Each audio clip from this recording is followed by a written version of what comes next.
Thank you very much, Estefania. Thank you for inviting me. Thank you to all the participants for being here, and thank you to the organizers for organizing such an important forum. I'm going to speak about the regularization process in our country and say that the prohibition policy is completely obsolete and it has no results. It is something based on moral criteria, not on objective criteria, and we need new regulations that are being adopted in the whole world, even though they are very different between themselves. These new regulations are meaning that we've reached a point of non-return. We are reasonably moving towards the acknowledgement of civil rights and the inclusion of a new productive model. We have to take into account that the cannabis economy is the one with the most potential growth in the world, and only in the United States we could go from a $6.7 million to $21 million market in 5 years' time, because since November of last year, new states have adopted a new regulatory framework to accept the commerce of marijuana, amongst them California, which is a big part of the country, of the economy of the country. Colorado is the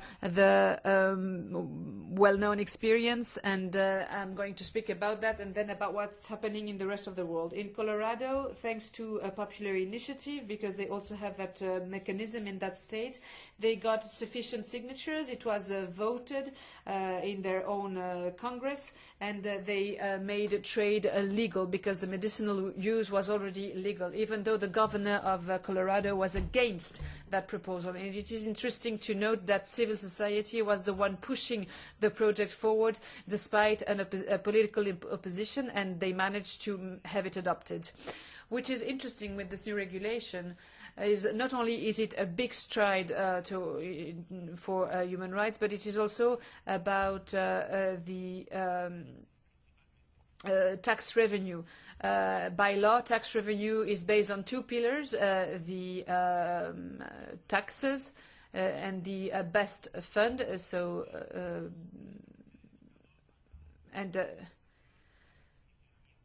And they use that to build new schools and to fund the educational process, and it is already working. The first year they had a moderate tax revenue from that market, but in 2015 and 16 they've exceeded all expectations. So we see that the tax revenue are creating a surplus, and so the issue of schools is working very well. And the other fund that benefits from this tax revenue is the marijuana tax fund, and it is used for the health system, for prevention system, for addiction prevention system, for education, and to make sure that the law is respected. So this is what the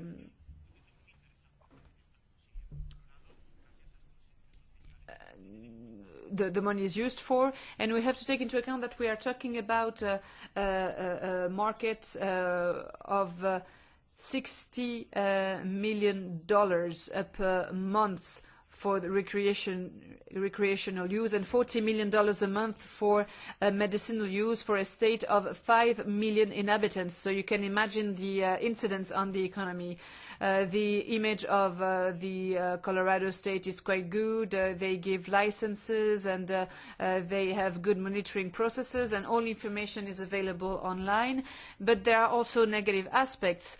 It wasn't an easy road all the way. It was not all pink. There are many criticism, lots of critics, some unfounded and some a bit more founded. For instance, the issue of the banking system. The shops selling marijuana in Colorado do not have access to the banking system because the federal law of the United States does not allow them to do that, because federal law prohibits the production and the trade of marijuana. And so because this federal law exists and the banking system is regulated by federal law, then they have to manage cash and there are even specialized companies in Colorado that focus on the transport of this cash revenue, and these are security companies, and they have to manage the money for safety reasons. And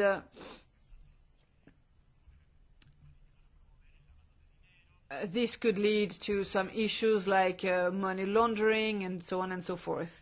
And so the solution would be to harmonize federal law with state law. That would be the normal way out. Then other kind of criticism, people said that many people fake being diseased in order to be able to buy medicinal marijuana instead of recreational marijuana, because it is less heavily taxed. There are not enough official data to confirm that, and in Colorado there is an official register of patients being able to use medicinal marijuana. They need to have a medical prescription for a specific kind of disease. It is not used for any disease. And so there might be some cases, but they are marginal cases. It cannot be a majority. Then people say that the black market increased, that the consumption of alcohol has increased as well. But as I said, there are not enough data to prove that. But it is clear that the bordering states like Oklahoma and Nebraska have tried to cancel that law. They went to the Supreme Court of the federal government because they say that there is a lot of traffic now in their own countries, road traffic, because people go to Colorado to buy marijuana and then sell it in their home state. But there is no clear link between cause and effect link between the situation in Colorado and the other states.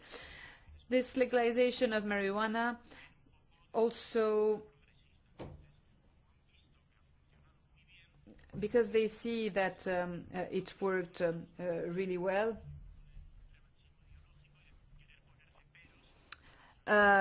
people want to create difficulties even though it works. Colorado has quite an elevated rate of homeless people. It is higher than in the rest of the country, and they say that it is because lots of people came to Colorado to work in the marijuana industry, because in the law it is stated that you have to live in the state for at least 1 year before being able to work in the industry. But it is the causal effect is not really clear between homeless people and the other.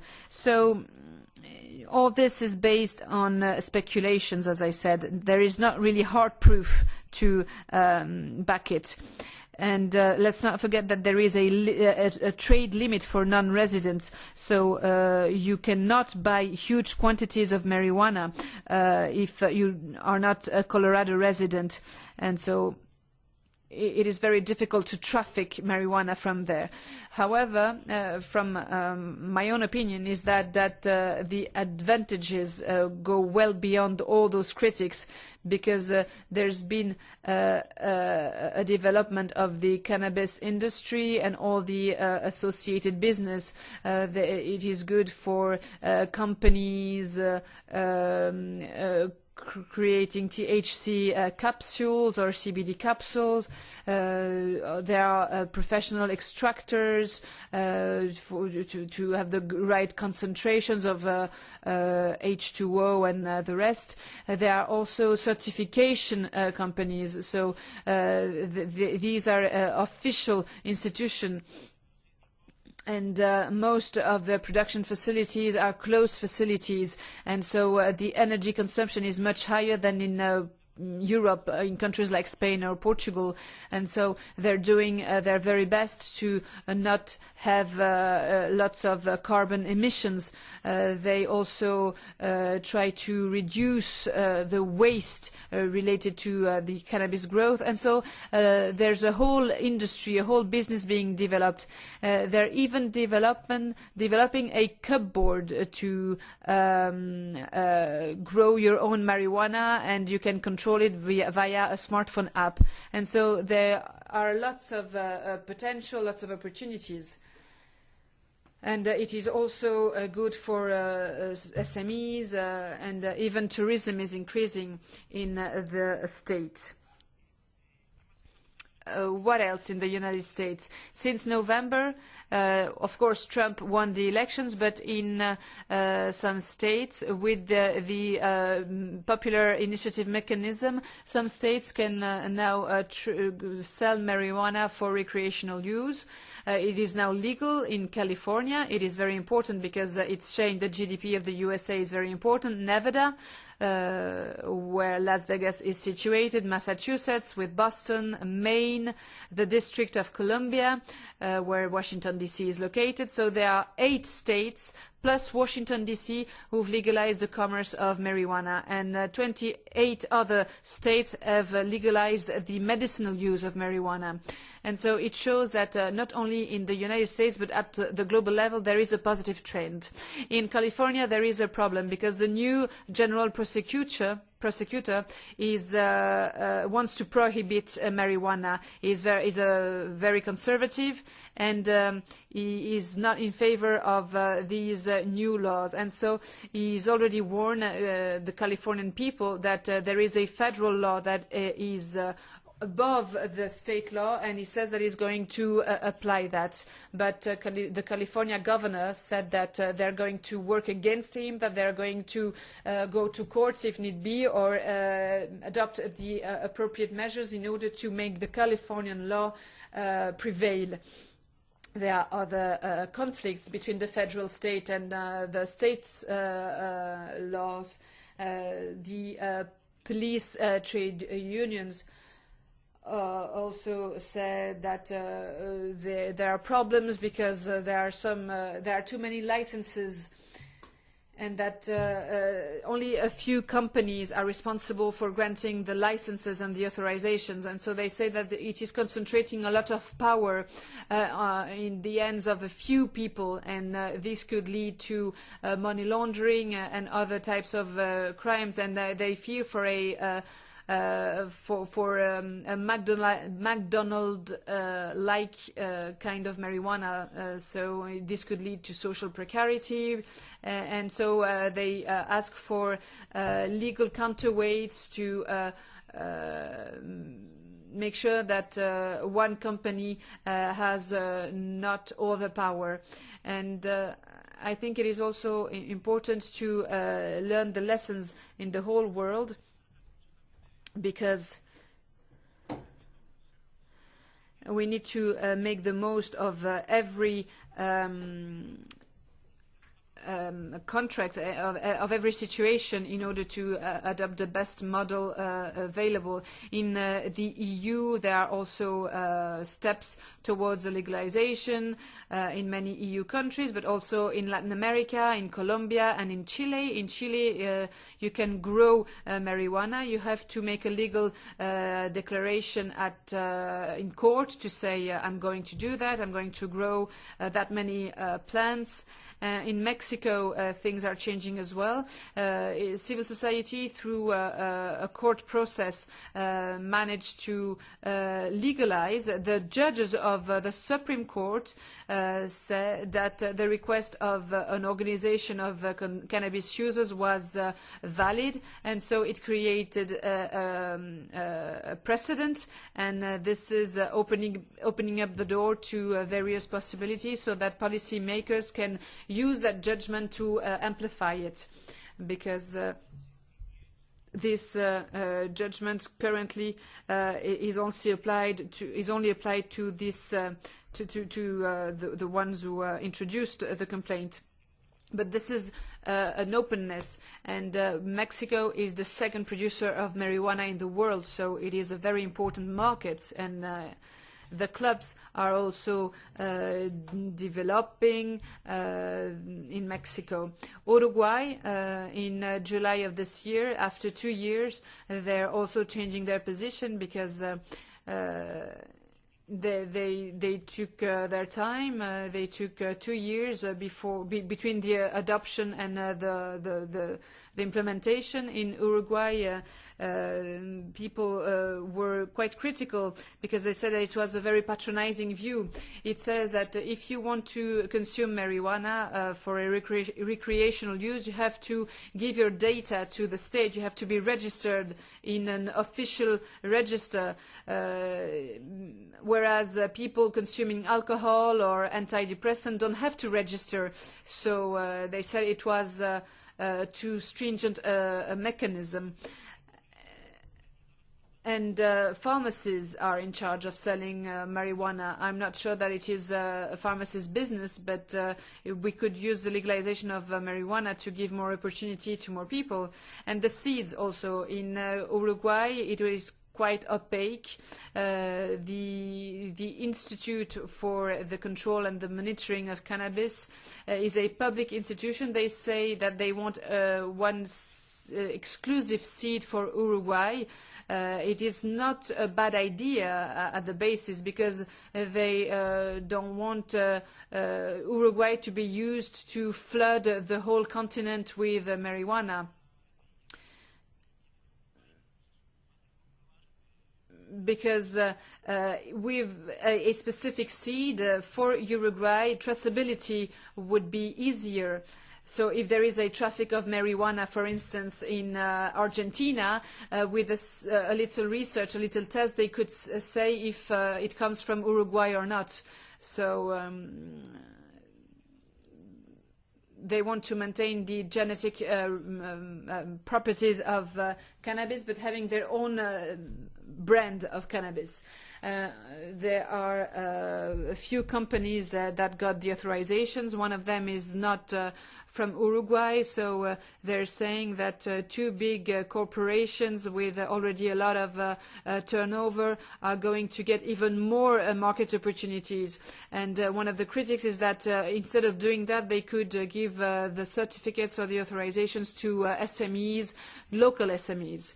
The taxes are also used for social purposes, to fund treatments against addictions, and the cannabis clubs are allowed. And so there are good things and bad things in the model in Uruguay. In Switzerland, you know that there are many popular initiatives, and last week there was a new popular initiative to regularize cannabis. And if we organize the same meeting in 2 weeks, I could add 2 or 3 extra countries to the list, because things are moving forward quite quickly. Holland, the Netherlands, we're going to speak more about that, but they're thinking about regulating the cannabis production, because production is illegal, and the providers of the coffee shops are in a kind of limbo. So this led to criminal organizations. There were some gunshots sometimes outside of the coffee shops. So things are trying to change. Israel is a repressive country, but Israel is also moving forward a little bit. Well, they're still quite not. The situation is far from ideal, but they're trying to move forward. In Israel, they found the THC molecule. They have at least 30,000 medicinal users. And they want to make red tape easier, and they want to expand the medicinal use of marijuana. But recreational use was considered a crime, and now it has changed. It is no longer a crime, and that's what the UN is asking for.